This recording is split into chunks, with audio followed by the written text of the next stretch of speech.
Untuk kesempatan yang Kau anugerahkan bagi setiap kami. Pada sore hari ini Tuhan, kami boleh kumpul sama-sama untuk beribadah kepadamu. Kami telah memuji menyembah Engkau dan kami rindu untuk mendengarkan kebenaran firman-Mu. Tuhan, bicaralah kepada setiap kami, pakai hamba-Mu yang lemah dan tidak ada apa-apanya ini Tuhan. Biar bukan hikmat yang daripada manusia, melainkan hikmat yang daripada Allah yang diberitakan di tengah-tengah kami. Kami percaya firman-Mu itu adalah kebenaran dan kebenaran yang akan memerdekakan setiap kami. Oleh karena itu Roh Kudus, ini hati kami, pikiran kami, segenap kehidupan kami buka selebar-lebarnya hanya bagi Engkau. Di dalam nama Tuhan Yesus kami telah berdoa dan kami siap sambut kebenaran firman Tuhan. Haleluya. Amin. Berikan sekali lagi kemuliaan buat Tuhan Yesus. Haleluya. Puji Tuhan, thank you so much buat teman-teman siang hari ini yang memberikan kesempatan kepada aku untuk melayani kebenaran firman Tuhan, buat Pastor Marsha dan juga Sinta yang udah menjadi sahabat bagi kita ya, dan sangat bersuka cita, sangat berbahagia ngelihat bagaimana KAC ini bertumbuh ya, mulai dari komunitas lama kelamaan beranjak akhirnya menjadi gereja juga ya, dan sungguh bersyukur boleh ambil bagian di dalamnya ya, melihat perjalanannya. Pastor Marsha juga salah satu yang rutin ya, kalau ada kita bikin di Ebenezer tuh ada Master Plan Youth Festival. My Fest 18, 19, 18 Marsha ikut nggak ya? Ya kayaknya enggak ya, 19 Marsha di situ ngomongin banyak soal komunitas dan sangat menginspirasi, sangat memberkati karena ya itulah esensi dari gereja ya, bukan cuma sekedar bangunan, bukan cuma sekedar liturgi di hari Minggu, tapi bagaimana kehidupan berkomunitas layaknya jemaat mula-mula di Kisah Para Rasul ya teman-teman, itu dibangun. Dan aku sangat terinspirasi oleh beliau dan saya percaya keberadaan KAC ini gereja ya, tadi singkatannya generasi representasi kerajaan Allah. Wow, itu akan menjadi sesuatu yang dahsyat teman-teman. Sesuatu yang akan menginspirasi generasi muda dan banyak anak muda yang akan berbalik kepada Tuhan. Amin. Puji Tuhan teman-teman, aku perkenalkan diri dulu ya. Tak kenal maka tak sayang, tapi tolong jangan terlalu sayang karena istri saya ada di sini ya. Nama saya Randy Chandra Dinata, Shalom. Dan saya sekarang berusia, karena kita banyak yang sepantaran, saya 35 ya. Kalau biasa ibadah youth tuh agak-agak insecure gitu ya, nyebut 35 atau gimana gitu. Tapi aku tanya sama Angel usianya berapa, oh ternyata 35 juga ada. Jadi saya bersuka cita gitu ya. Saya sudah menikah, ini istri saya namanya Dita Bocil ya. Dia bocil yang sudah memiliki 2 orang bocil. Kak Dita ini dan saya punya 2 orang anak, yang laki-laki namanya Dominic ya usia 8 tahun dan yang perempuan Emily usia 3 tahun. Nah kalau ini anak ketemu gede ya, namanya Feinyan. Jadi anak Master Plan Youth, thank you udah mau menemenin untuk aku pelayanan sore hari ini teman-teman. Dan aku melayani di GB Ebenezer di Menteng, Jakarta Pusat ya. Tadi Bro Alvin udah sedikit kasih introduce bahwa aku mengembalakan anak-anak muda namanya Master Plan Youth. Dan beberapa waktu terakhir mungkin Pak Gembala di gerejaku mulai melihat usia yang semakin beranjak dewasa gitu ya. Jadi kayaknya harus mulai dipercayakan yang berbeda. Aku mulai dipercayakan juga untuk melayani young couples and professional teman-teman. Jadi usia kerja maupun juga pasangan-pasangan muda gitu ya. Jadi ya mau gak mau ya, namanya usia itu gak bisa bohong ya. Jadi akhirnya dipercayakan juga di sana. Dan tadi juga dibilang sama Bro Alvin, puji Tuhan Agustus ini kemarin hari Kamis 2, Kamis yang lalu udah setor itu revisi tesis terakhir ya. Jadi September nanti tinggal di wisuda teman-teman, doain semoga lancar ya. Ya semua bisa berjalan baik, jangan pas mau wisuda Tuhan Yesus datang ya, nggak jadi MTH deh. Ya tapi kita semua pasti percaya ya Tuhan punya berkat buat setiap kita. Tuhan akan memberikan firman-Nya bagi setiap kita siang hari ini. Nah teman-teman, tema yang diberikan dan juga merupakan tema bulanan kita itu bicara tentang freedom. Ya, merdeka. Ya, kan kalau bahasa Indonesianya gitu kan, merdeka. Nah, ketika kita jadi manusia, khususnya orang Kristen, anak Tuhan, pastinya kita juga seringkali mendengar istilah tentang kemerdekaan ini. Ya, sesuatu yang gak asing ketika ngomongin freedom itu pasti sangat relate dengan kehidupan seorang Kristen. Nah, namun yang jadi masalah gini teman-teman, seringkali ketika kita bicara tentang kemerdekaan, secara status kita tahu kita ini orang merdeka. Tapi di dalam realitanya, kehidupan kita tidak mencerminkan bahwa kita orang yang sudah merdeka. Sama seperti bangsa Indonesia yang hari Rabu ya, tanggal 17 akan merayakan anniversary-nya yang ke-77 tahun. Wow, bukan usia yang sebentar, 77 itu udah kakek-kakek ya gak sih? Ya udah lansia gitu tapi ketika kita melihat realita yang ada, bagaimana sikap dan perilaku masyarakat, netizen plus 62 ini, kita akan mulai bertanya-tanya, apakah benar-benar nih orang-orang yang hidup di tengah bangsa ini mencirikan sikap hidup atau perilaku orang-orang yang sudah merdeka? Jangan-jangan belum. Ya gak sih teman-teman? Ketika kita lihat bagaimana cara netizen menggunakan sosial media aja misalkan. Bagaimana komen-komen nyinyir ya kan. Berita-berita hoax ditanggapi dengan seakan-akan itu adalah benar. Dan mereka dengan excitednya nge-share berita itu di grup WhatsApp keluarga. Kayaknya gak ada salah, gak ada dosa gitu kan. Nah kita mulai nanya kayak bener gak sih? Kita udah benar-benar menikmati atau menghidupi kemerdekaan itu.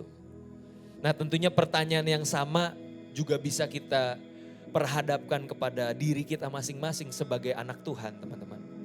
Sudahkah kemerdekaan yang Tuhan Yesus telah kerjakan bagi setiap kita? 2000 tahun yang lalu Tuhan mati di kayu salib. Tadi lagunya bagus banget ya. Bagaimana darah Kristus, bagaimana pengorbanan Yesus itu yang membuat kita merdeka. Nah tapi pertanyaannya apakah kemerdekaan itu sudah kita maknai secara benar teman-teman? Apakah kemerdekaan itu sudah kita bukan cuma rayakan, bukan cuma kita nyanyikan, tapi juga kita hidupi di dalam setiap langkah kehidupan kita. Nah hari ini kita mau belajar sama-sama teman-teman. Bagaimana sih kita sebagai anak Tuhan memaknai kemerdekaan sebagai orang percaya? Ada 2 poin yang saya mau sampaikan teman-teman. Tapi sebelumnya saya mau masing-masing boleh lihat kanan kirinya dan bilang gini, fokus dengarkan firman. Jangan doa syafaat. Karena ini jam-jam yang cukup rawan betul. Ya biasa semua pasti udah lewatin jam makan siang. Ada istilah kalau lapar galak, kenyang bego. Kalau udah kenyang bingung mau ngapain, bawaannya mau tidur gitu kan. Nah makanya siang hari ini pastikan teman-teman ya. Fokus juga dengarkan firman sekaligus juga berjaga-jaga kanan kirinya. Jangan sampai ada yang lagi berdoa syafaat. Karena ini bukan waktunya berdoa syafaat ya. Ini waktunya untuk dengarkan firman Tuhan. Nah 2 poin yang saya mau sampaikan teman-teman. Bagaimana kita memaknai kemerdekaan sebagai orang percaya. Yang pertama adalah kita merdeka atas dosa dan maut. Bilang sama saya dosa. Maut. Dosa dan maut ini adalah 2 hal yang tidak bisa diselesaikan oleh satupun siapapun manusia yang ada di dunia. Masalah dosa, masalah kebinasaan, masalah maut itu bukan bagiannya manusia. Tidak ada seorang pun manusia yang bisa mengusahakan penebusan dosa ataupun pembebasannya daripada maut. Melainkan dosa dan maut, siapa yang bisa ngerjain teman-teman? Hanya Yesus. Coba kita buka Alkitab kita di Roma pasalnya yang ke-8, ayat pertama sampai yang ketiga. Kok aku khotbah di sini kayaknya glowing banget ya. Oh ternyata lampu sorotnya banyak ya. Oke, Roma 8 ayat 1 sampai 3. Kita baca bareng yuk, 2, 3. Demikianlah sekarang Tidak ada penghukuman bagi mereka yang ada di dalam Kristus Yesus. Amin. Semua percaya hal ini? Tidak ada penghukuman bagi mereka yang ada di dalam Kristus Yesus. Ayat 2. Roh yang memberi hidup telah memerdekakan kamu dalam Kristus dari hukum dosa dan hukum maut. Ayat 3. Sebab apa yang tidak mungkin dilakukan hukum Taurat karena tak berdaya oleh daging, telah dilakukan oleh Allah dengan jalan mengutus anaknya sendiri dalam daging yang serupa dengan daging yang dikuasai dosa karena dosa. Ia telah menjatuhkan, saya kehalingan, hukuman atas dosa di dalam daging. Nah teman-teman mungkin ayat 3 ini agak-agak ribet gitu ya, terjemahan baru TB-nya atau dari LAI terjemahan baru. Nah saya akan bacakan di ayat 3 yang versi bahasa Indonesia masa kini teman-teman. Apa yang tidak dapat dilakukan oleh hukum agama karena kita manusia lemah, itu sudah dilakukan oleh Allah. Apa yang tidak dapat dilakukan oleh hukum agama. Apa yang gak bisa dilakukan oleh manusia dengan kesalehan, dengan perbuatan baiknya. Karena kita manusia lemah, roh penurut daging lemah. Itu sudah dilakukan oleh Allah.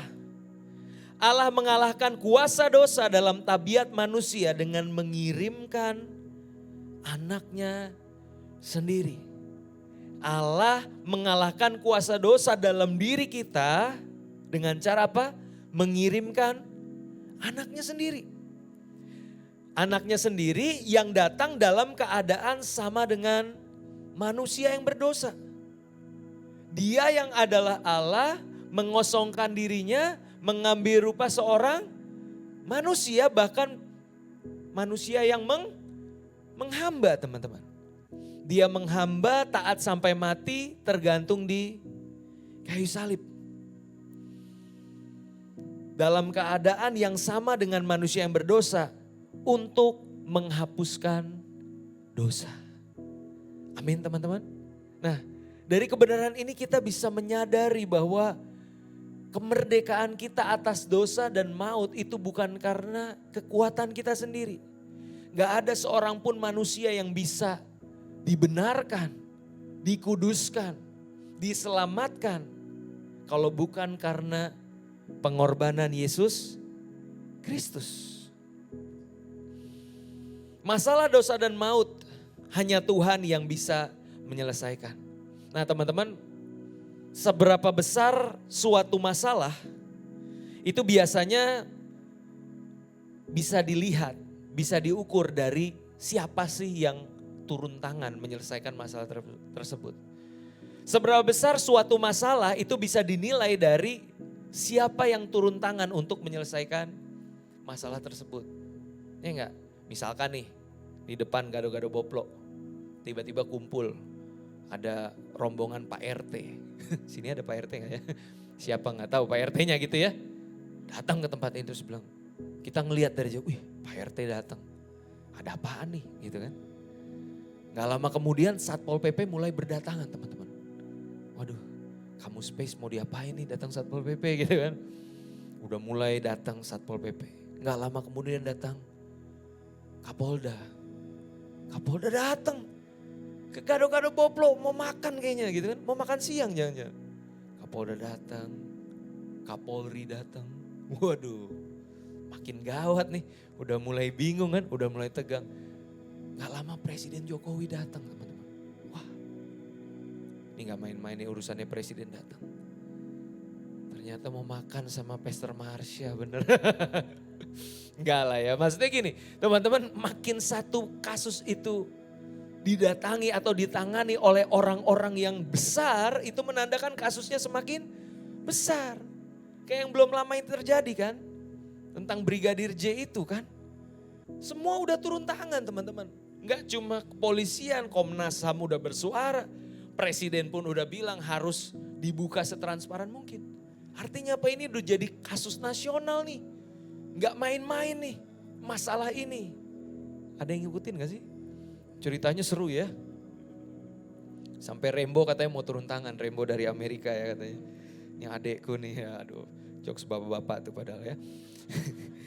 Nah, kalau sampai masalah ini, masalah tentang dosa dan maut, itu harus mendatangkan sang anak Allah. Aku pikir ini adalah sesuatu masalah yang gak main-main teman-teman. Suatu masalah yang gak bisa diselesaikan oleh manusia. Sekalipun oleh presiden, oleh ketua PBB sekalipun. Gak bisa. Harus Tuhan sendiri yang turun tangan untuk menyelesaikan masalah ini. Karena masalah dosa ini adalah masalah yang gak simple teman-teman. Kecenderungan manusia yang sudah berdosa itu menjadi pribadi yang egois. Makanya tadi dibilang hukum agama itu gak bisa dijalanin oleh manusia yang udah jatuh ke dalam dosa. Gak mungkin. Paulus juga katakan yang baik yang dia mau lakukan, tapi justru yang keluar yang jahat. Kita bisa lihat bagaimana Adam dan Hawa pertama kali jatuh ke dalam dosa. Lalu Tuhan mulai berbicara dengan mereka kan. Tuhan tanya sama Adam, Adam, kenapa engkau makan buah itu? Apa jawab Adam? Lihat nih, akibat dosa manusia jadi egois, self-centered. Yang dia lakukan apa? Salahin perempuan. Tapi dengar baik, bukan cuma perempuan loh. Tuhan, perempuan yang engkau tempatkan di sisiku. Jadi bukan cuma dia yang salah. Lu sih kasih perempuan kurang soleh, kurang soleha, jadinya kan digoda gitu kan. Bukan cuma si Hawa tapi juga Tuhan disalahin. Ya enggak? Itulah akibat dosa teman-teman. Tuhan nanya sama Hawa. Hawa, mengapa engkau makan buahnya? Siapa yang disalahin? Ular. Ular Tuhan, dia godain saya. Lagian juga Tuhan sih, kenapa ular gak ditaruh di planet Mars kayak gitu? Yang jauh dari bumi supaya kita gak digodain. Nah puji Tuhan, Tuhan gak nanya sama ular kan? Kalau nanya sama ular salahin Adam mah muter-muter deh tuh. Alkitab kita makin tebel ya, bacanya juga makin mager gitu kan. Tapi kita bisa lihat teman-teman bagaimana manusia telah jatuh ke dalam dosa. Dan semata-mata yang dia lakukan adalah dosa. Dan yang menarik teman-teman, ketika manusia saling salah menyalahkan, Tuhan datang dengan sebuah janji keselamatan. Berita Injil pertama itu enggak datang di Matius, Markus, Lukas, Yohanes.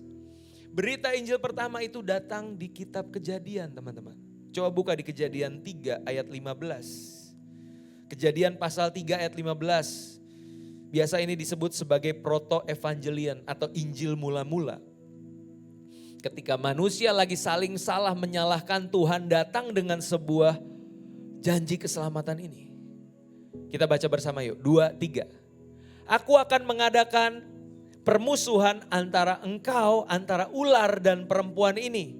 Antara keturunanmu dan keturunannya. Keturunannya akan meremukkan kepalamu dan engkau akan meremukkan tumitnya. Kalau kita baca sekilas mungkin kita akan berpikir, apa sih maksud ayat ini? Tiba-tiba kok ada permusuhan antara ular dan perempuan. Namun sebenarnya ini adalah sebuah nubuatan teman-teman. Yang digenapi 2000 tahun yang lalu. Ketika Yesus naik ke atas kayu salib. Di momen itulah Yesus menghancurkan kuasa dosa dan maut. Disitulah Yesus meremukkan kepala dari ular tersebut. Maut di mana kesengatmu? Amin. Iblis udah gak punya kuasa lagi. Kenapa? Karena Yesus udah mengalahkannya di atas kayu salib. Dia menang atas dosa dan maut. Namun di saat yang sama ada harga yang harus dibayar lewat pengorbanannya. Tumitnya harus diremukan. Disitulah saat Yesus harus mati tergantung di situ. Dia gak pingsan, dia gak pura-pura mati, tapi dia benar-benar mati. Tapi syukur kepadalah 3 hari kemudian ia bangkit dari antara orang mati. Sehingga kita tidak menyembah Tuhan yang mati, kita tidak menangisi Tuhan yang berkorban lalu gak bangkit lagi. Tapi kita punya Tuhan yang hidup. Kita punya Tuhan yang telah bangkit, amin. Berikan kemuliaan dong buat Tuhan kita. Yes, Tuhan kita baik ya, Tuhan kita dahsyat. Nah makanya dari situ kita bisa tahu juga teman-teman bahwa agama dan perbuatan baik manusia itu nggak mungkin mampu untuk membayarkan hutang dosanya. Hanya melalui penebusan dosa yang Kristus kerjakan di kayu saliblah kita diselamatkan. Nah mungkin teman-teman mulai berpikir kayak, emang iya ya? Cuma ada penebusan dosa di dalam Yesus Kristus. Bukankah kalau orang berbuat baik, dia saleh, dia taat beragama, kan banyak jalan menuju Roma. Banyak jalan menuju sorga. Kalau ke Bapa kan ya bisalah beramal, nyumbang-nyumbang ya kan. Nanti pahalanya lebih berat daripada dosa. Saya mau kasih tahu satu hal teman-teman. Kalau ada jalan menuju Bapa tanpa melalui pengorbanan Yesus. Lalu pertanyaannya, buat apa Yesus capek-capek jadi manusia? Jalan-jalan di bumi. Buat apa Yesus harus datang ke dunia, dia menderita dan puncaknya adalah mati di kayu salib. Kalau kita bilang ada keselamatan di luar pengorbanan Yesus, artinya kita berkata bahwa kematian Yesus itu adalah sebuah kebodohan teman-teman. Adalah sebuah kesia-siaan. Ngapain Yesus mati, orang ada yang bisa selamat dengan usahanya sendiri. Justru karena tidak ada jalan kepada Bapa kalau tidak melalui Yesus, maka Yesus harus tergantung di sana. Amin teman-teman. Ya, Yesus itulah jalan kebenaran dan hidup. Ya, kita harus pegang betul-betul keselamatan yang kita telah terima di dalam Yesus. Makanya teman-teman, jangan pernah tukarkan Yesus dan keselamatan yang telah kita terima dengan apapun dan siapapun. Mau ditawarin uangkah, jabatankah, segala kekayaan dunia, kenikmatan dunia yang bisa kita peroleh. Tetap berpegang kepada Yesus. Ya, mau dia ganteng, dia tajir, baik hati, suka menabung, six pack. Tapi kalau dia belum percaya Yesus, jangan berpikir untuk menjalin hubungan dengan dia. Amin. Yang sudah terlanjur, putuskanlah baik-baik teman-teman. Maksudnya bukan suruh putusin ya, saya gak punya hak untuk itu. Teman-teman lah yang memutuskan gitu kan. Tapi pertanyaan itu kan pertanyaan yang paling sering ditanyakan ya, dari waktu ke waktu. Oh kan ada yang nanya tuh. Pacaran beda agama boleh gak sih? Ya itu kan pertanyaan yang umum ya, yang sering muncul. Jawabannya udah jelas teman-teman. Ya, jangan kamu merupakan pasangan yang tidak seimbang. Seimbang itu levelnya di atas seiman ya. Jadi udah jangan nanya itu lagi. Karena jawabannya udah jelas teman-teman. Kecuali kamu punya hati buat dia, kamu layani, injili, muridkan, baptis, waduh baru deh dipacarin. Gak lama putus, ya gak apa-apa. Yang penting kan udah terima Yesus gitu ya. Nah teman-teman, berikutnya bicara tentang kemerdekaan atas dosa. Kita perlu tahu satu hal juga bahwa kemerdekaan yang telah dianugerahkan kepada kita itu bukanlah license to sin ya. Bukanlah sebuah alasan bagi kita untuk kita bisa terus-menerus hidup di dalam dosa. Melainkan kemerdekaan yang telah kita peroleh itu adalah kesempatan bagi kita untuk lebih banyak melayani Tuhan dan sesama. Ada orang yang berkata, Kak kan kita selamat karena anugerah. Kita dimerdekakan karena kasih karunia. Akhirnya apa? Kita hidup suka-suka kita sendiri teman-teman. No, karena keselamatan itu telah kita terima dari Tuhan. Maka marilah kita pakai kasih karunia itu untuk melayani satu dengan yang lain. Galatia pasalnya yang kelima ayat 13 bilang gini teman-teman. Saudara-saudara memang kamu telah dipanggil untuk merdeka. Tetapi janganlah kamu mempergunakan kemerdekaan itu sebagai kesempatan untuk kehidupan dalam dosa. Melainkan layanilah seorang akan yang lain oleh kasih. Amin teman-teman. Amin. Yes. Jangan menyalahgunakan kasih karunia Tuhan. Kalau Tuhan udah segitu bermurah hatinya sama kita, Ayo mulai gunakan kemurahan Tuhan. Manfaatkan kemurahan Tuhan itu untuk justru makin melayani satu dengan yang lain. Tapi teman-teman, satu hal yang perlu kita tahu juga. Kalaupun kita jatuh di dalam perjalanan iman kita, jangan pernah berpikir bahwa Tuhan mulai berkurang rasa sayangnya sama kita. Kasihnya gak pernah berubah, amin. Dia Bapa yang selalu mengasihi anak-anaknya, apapun kondisi kita. Nah ini yang sering kali terjadi teman-teman, dan saya mau ajak kita untuk ubah mindset ini. Apa yang membuat kita berpikir, waktu kita awal-awal bertobat, terima Tuhan Yesus sebagai Tuhan dan Juru Selamat, ngalamin kasih mula-mula, terus kita ngerasa kayak Tuhan tuh deket banget sama kita, sayang banget sama kita. Kita tuh bisa yang namanya, wah gila-gilaan buat Tuhan, intim banget sama Tuhan. Karena kita ngerasa Tuhan sayang banget sama kita.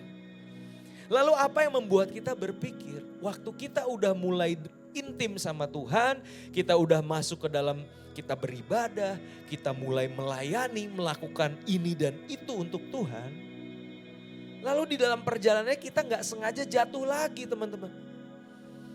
Tanpa sengaja kita kembali kepada kebiasaan yang salah itu.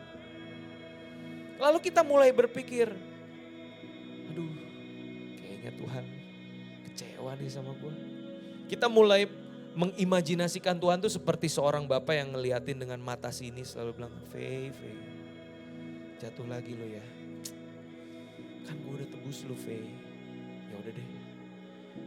Sekali lagi lo gitu kasih gue kurangin 10% buat lo. Kita udah mulai punya gambaran yang seperti itu tentang Tuhan teman-teman. Padahal realitanya apa?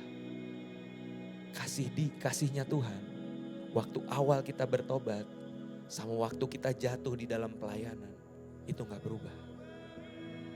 Kasihnya tetap sama. Cuma seringkali kita yang terjebak dengan pola pikir kita sendiri. No teman-teman, kasihnya gak pernah berubah. That's our Father's love. Itu kasihnya Bapa kita. Nah makanya kalau hari ini kita ada dalam keadaan yang kurang baik, kita sedang merasa diri jauh dari Tuhan, kita merasa gak lagi hidup dalam kemerdekaan yang Tuhan udah kasih. Gak ada alasan bagi kita untuk takut datang kepadanya teman-teman. Dia seperti Bapa yang akan selalu menantikan kita untuk memeluk kita kembali, untuk membawa kita pulang. Di tengah segala berdosanya kita dipenuhi dengan lumpur dosa, kita merasa diri gak layak, tapi dia tetap peluk kita. Dan dengan cara yang sama, dia akan selalu menantikan kita. Saya percaya sekali anak, itu tetap anak. Amin.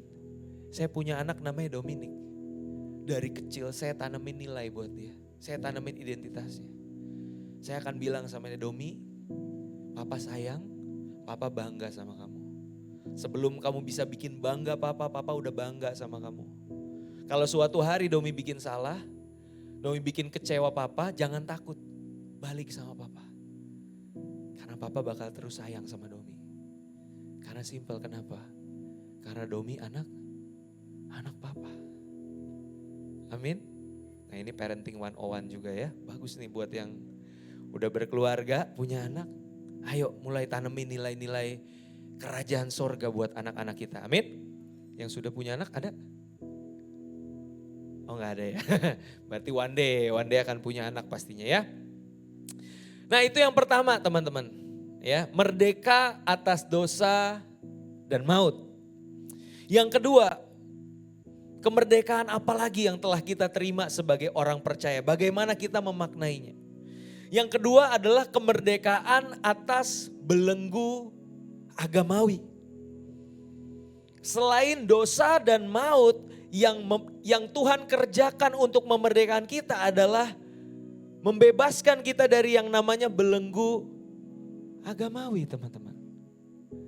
Pastor Raditya Oloan almarhum pernah bilang gini, kalau iblis gak bisa bikin kita jadi duniawi dengan dosa dan segala pelanggaran yang kita buat, maka dia akan bikin kita jadi agamawi. Ngeri-ngeri sedap nih teman-teman ya, bukan film tapi beneran. Bagaimana orang yang agamawi itu bisa lebih jahat dari orang yang berdosa. Dan bahkan kalau orang berdosa nih datang ke hadirat Tuhan malu. Karena dia merasa diri gak layak. Orang yang agamawi udah salah tapi bangga di hadapan Tuhan. Nah, ini yang jadi masalah teman-teman. Dan kalau kita perhatikan Alkitab, Yesus itu friend of sinners. Dia begitu murah hati, dia begitu mengasihi, makan bareng pemungut cukai, makan bareng orang berdosa. Nongkrong bareng mereka. Tapi kalau sama orang agamawi, Yesus itu bisa keras loh, bisa julid juga loh kata-katanya. Coba deh teman-teman baca.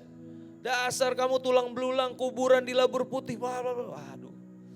Kenapa teman-teman? Karena keagamawian ini benar-benar membunuh hubungan kita dengan Tuhan dan juga hubungan kita dengan sesama manusia. Nah, seperti apa sih yang namanya dibelenggu secara agamawi, teman-teman? Gini, dibelenggu secara agamawi itu artinya ketika kita mulai menjalani kehidupan keagamaan kita tanpa didasari yang namanya pengertian. Saya ulang sekali lagi, roh agamawi atau belenggu agamawi itu adalah ketika seseorang melakukan kegiatan-kegiatan agama namun tidak didasari oleh pengertian.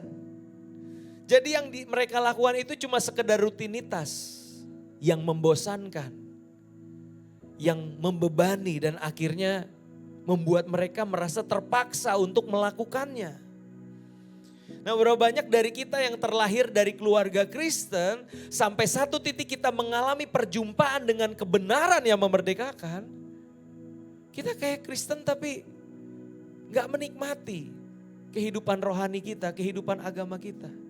Ke gereja karena disuruh orang tua, ke gereja karena kewajiban, ke gereja karena kita ngelihat ada gebetan kita datang ke gereja itu makanya kita ngikut. Sesuatu yang digerakkan oleh berbagai hal lain tapi bukan atas pengertian yang benar. Makanya penting bagi kita seperti apa yang tadi menjadi visi dari gereja untuk kita dimuridkan. Bukan cuma menjadi Kristen yang berliturgi di hari Minggu tapi juga mengalami sebuah proses pemuritan. Dan proses pemuritan itulah yang akan membuat seseorang akan mengalami kebenaran dan kebenaran itu yang akan memerdekakan dia. Selama kita menjalani kehidupan agamawi kita tanpa didasari oleh pengertian, artinya kita belum merdeka. Artinya kita belum merdeka. Coba kita buka Yohanes pasalnya ke-8 ayat 31 sampai 32 teman-teman. Yohanes pasalnya ke-8 ayat 31 dan 32. Maka katanya kepada orang-orang Yahudi yang percaya kepadanya, jikalau kamu tetap dalam firman-Ku, kamu benar-benar adalah murid-Ku. Teman-teman bersyukur di tempat ini value-nya adalah pemuritan. Karena di dalam pemuritan kita sedang bertumbuh di dalam firman Tuhan. Kita tetap di dalam firman dan itulah yang membuat kita disebut sebagai murid. Dan ayat 32, dan kamu akan mengetahui kebenaran dan kebenaran itu akan memerdekakan kamu. Akhirnya aku sadar hidup kekristenanku gak seperti yang selama ini aku pikir. Selama ini aku jalanin cuma rutinitas, beban, terpaksa. Tapi ternyata I'm alive, aku hidup ketika aku jalanin ini semua. Nah makanya teman-teman ketika kita diperhadapkan dengan perintah dan juga larangan yang terdapat di dalam Alkitab. Melalui kebenaran kita akan menemukan why, mengapanya di balik perintah dan larangan. Kita seringkali fokusnya cuma kepada apa perintah dan larangan dan bagaimana menjalankan perintah dan larangan. Kita jarang dikasih tahu why perintah dan larangan itu diberikan. Padahal sejatinya kemerdekaan dimulai dari mana? Ketika kita mulai menyadari why Tuhan kasih.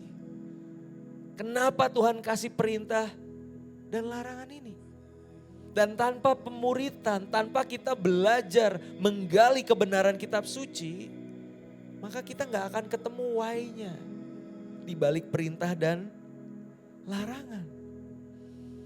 Kita mesti tahu dan cari tahu kenapa sih Tuhan perintahkan kita untuk jangan khawatir. Bener gak sih teman-teman, hidup dalam kekhawatiran itu adalah hidup yang menyiksa. Dan Tuhan gak mau kita tersiksa. Makanya Tuhan bilang berkali-kali jangan khawatir. Jangan membenci. Berapa banyak orang yang punya segalanya, punya harta, punya popularitas, tapi hatinya dikuasai kebencian. Dia sulit untuk bahagia. Dan Tuhan gak mau hal itu terjadi teman-teman. Makanya Tuhan juga bilang kan, kalau engkau mau mempersembahkan persembahan di hadapanku, membawa persembahan ke atas mezbahku, tinggalkanlah itu dulu jikalau ada sesuatu di hati saudaramu. Mungkin kita kan mikir, perintahnya kok lebay banget. Tapi kalau kita bisa menemukan ada cintanya Tuhan di balik perintah itu, bukankah kita akan dengan rela melepaskan pengampunan, akan melepaskan kebencian itu dalam hati kita. Coba teman-teman perhatiin 10 perintah Allah. Di balik 10 perintah Allah yang terdapat dalam loh batu itu, di situ ada cintanya Tuhan teman-teman, yang bisa kita rasain. Amin. Sama seperti waktu kita masih kecil, papa mama sering kasih perintah yang gak make sense saat itu buat kita. Ayo ini sayurnya dimakan. Saya sukanya daging mah, gak doyan sayur. Kita singkirin sayurnya, terus ngeras, mama pengen buat aku tersiksa apa makan sayur. Tapi sekarang kita udah beranjak dewasa, masih suka gak? Udah suka makan sayur? Saya melatih diri untuk suka makan sayur. Lama-lama doyan juga teman-teman. Awalnya sukanya daging-dagingan. Tapi makin beranjak dewasa ya mulai menyukai makan sayur. Dulu kita disuruh tidur siang sama orang tua kita. Apa sih mama tidur siang, aku lagi asik main game. Jangan dong, jangan diganggu-ganggu, gak bisa lihat anak seneng apa. Waduh, ini gak? Kita gak tahu nih kalau udah usia kerja. Tidur siang adalah sebuah anugerah yang terindah. Kita bisa tidur di siang hari itu kan anugerah ya teman-teman. Jadi seringkali kita gak bisa menemukan kasih Tuhan di balik sebuah perintah dan larangan. Dan aku percaya ketika kita merdeka secara agamawi, artinya kita gak cuma lakukan ini dan itu, perintah dan larangan di luar pengertian. Tapi justru kita melakukannya di dalam pengertian. Dan disitulah kekristenan kita akan merdeka teman-teman. Kita akan menjalaninya dengan sukacita, gak lagi terbeban, gak lagi terpaksa. Tapi kita jalaninya dengan sukacita. Dan ini yang terakhir teman-teman. Apa sih dibelenggu secara agamawi? Ketika kita menjalankan hukum agama tanpa mengenal isi hati Bapa. Sedangkan isi hati Bapa itu bicara tentang belas kasihan. Tuhan pernah bilang, pelajarilah apa yang kukatakan ini. Yang kukehendaki bukanlah persembahan, bukan korban, tapi belas kasihan katanya.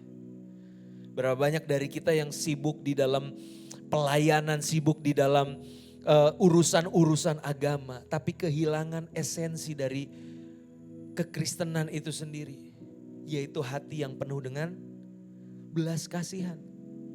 Teman-teman akan temukan di dalam Alkitab bagaimana keagamawian itu bisa membutakan mata seseorang sehingga dia gak bisa lagi memiliki belas kasihan kepada sesamanya. Dan ironisnya yang membutakan dia adalah hukum agama tadi. Kita temukan bagaimana orang Farisi ketika melihat ada orang yang lumpuh, selama 38 tahun dia lumpuh, dan Yesus bikin mujizat, angkat tilammu dan berjalanlah. Ada mujizat orang bangkit dari lumpuhnya di depan mata mereka. Mereka bilang apa? Ini kan hari Sabat, kok ngangkat tilam, lumpuh lagi sana? 38 tahun lumpuh, bukannya bersuka cita, tapi malah suruh lumpuh lagi. Ada orang buta teman-teman, orang buta disembuhkan oleh Yesus. Terus diinterogasi, siapa yang nyembuhin lo? Bukannya takjub, buta melihat gitu dong. Ini malah siapa yang nyembuhin lo? Dia Mesias bukan? Lah mana gue tahu, malah dia yang diinterview, diinterogasi. Aneh teman-teman. Tapi itu tanpa sadar loh. Kalau bahasa sekarang tuh istilahnya mabok agama teman-teman. Jadi karena agama justru kita kehilangan esensi, yaitu mengasihi sesama. Dan ini ironis teman-teman, terjadi. Ya, ada satu daerah di Timur Tengah ketika ada seorang ayah yang punya anak, anaknya tuh lagi berenang, anaknya tuh lagi main di pinggir pantai, perempuan anaknya. Lalu dia berenang-berenang makin lama makin ke tengah, dia tenggelam teman-teman. Lalu di situ kan ada penjaga pantai kan, ada Baywatch, dia langsung lari, ya kan, mau nolongin. Tahu nggak apa yang bapaknya lakukan? Jangan tolong anak saya, kamu bukan muhrimnya, kamu bukan muhrimnya. Bapaknya nggak nolongin, nggak bisa berenang teman-teman. Akhirnya apa yang terjadi? Anaknya meninggal.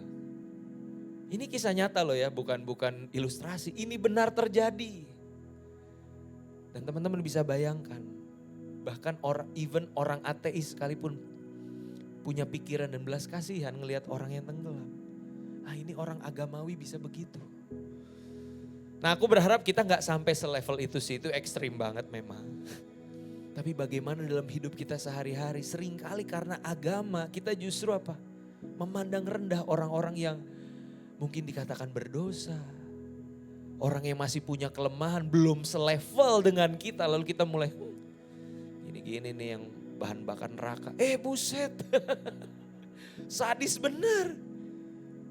Merasa diri lebih hebat, lebih benar daripada yang lain teman-teman. Dan inilah yang agama bisa lakukan. Agama seringkali justru membuat kita kehilangan kasih dan mudah menghakimi. Mudah menilai orang, mudah melabelkan orang, sesat lu, binasa lu dan seterusnya. Tapi kemerdekaan di dalam Kristus memerdekakan kita dari belenggu agamawi. Makanya firman Tuhan berkata Efesus 2 ayat 8 sampai 9. Sebab karena kasih karunia kamu diselamatkan oleh iman. Itu bukan hasil usahamu, tetapi itu pemberian Allah. Ayat 9. Itu bukan hasil pekerjaanmu. Jangan ada orang yang memegahkan diri.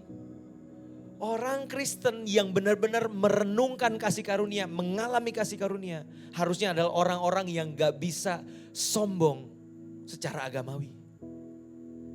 Karena dia sadar betul, dia tahu betul pada mulanya, pada awalnya keselamatan yang dia peroleh. Itu berdasarkan kasih karunia Tuhan. Dan bahkan di dalam perjalanan imannya bukan cuma karena dia yang kuat, bukan karena dia yang berjuang. Tapi ada grace yang sustain his faith. Ada kasih karunia yang mensustain imannya. Jadi apalagi yang bisa kita sombongkan teman-teman? Halo? Ketika kita lihat ada orang yang lemah, ada orang yang belum cukup dewasa secara rohani. Bagian kita adalah merangkul dan mengasihi mereka. Seperti Yesus. Bukan malah menghakimi, bukan malah menjatuhkan vonis kepada orang-orang tersebut. Kita dimerdekakan dari belenggu kesombongan dan belenggu agamawi teman-teman. Amin. Biarlah dua hal ini teman-teman yang menjadi perenungan kita ya menjelang hari kemerdekaan. Kita semakin menyadari bahwa thank you Lord buat kasih-Mu, buat cinta-Mu yang memerdekakan aku dari kebinasaan. Tapi di saat yang sama Engkau juga memerdekakan aku dari kesombongan rohani, dari kesombongan agamawi. Dan biarlah hidup kita boleh menjadi berkat teman-teman dimanapun kita berada. Kita dimerdekakan untuk memberitakan kemerdekaan itu bagi orang-orang yang kita jumpai. Amin buat firman Tuhan. Mari kita bangkit berdiri. Kita nyanyi, boleh?